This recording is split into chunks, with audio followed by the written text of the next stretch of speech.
So part of the election process is doing what we're doing here at the absentee voter counting board. So this is part of the process of making sure that every ballot's counted.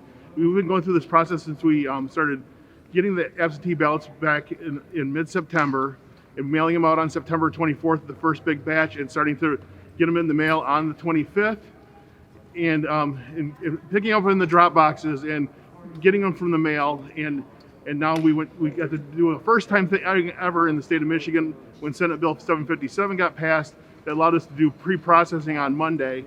And then with all the election day activity yesterday, this room was filled with people, about 80 some people that were going through those pre-processed absentee envelopes and got the stubs off and got them ready for tabulation.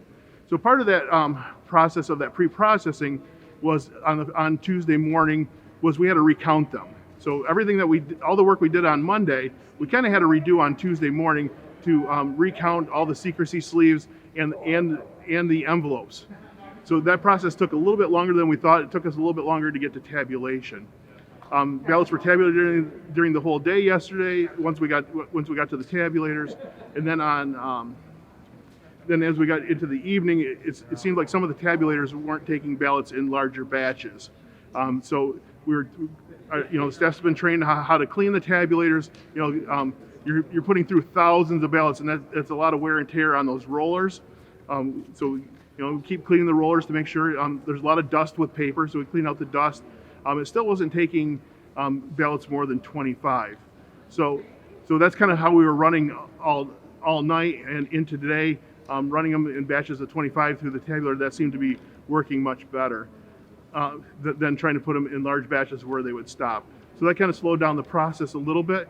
So I think we were moving at a good pace, and then we were going through all the adjudication, and we were kind of caught up on that. But then it was getting time for workers were starting to say, we at 11 o'clock last night we sent all the processors home, but we still had all the tabulators going. But it was time to kind of start moving some staff, so we called some other people in that are trained election workers. We've had some people that have worked adjudication in other municipalities last night, so they're trained on that adjudication process. It takes a long time because voters have used, they can vote for write-ins, but we can only count the ones that are registered write-ins. But those ballots are stopping in adjudication for any little circle or oval that was filled for a write-in.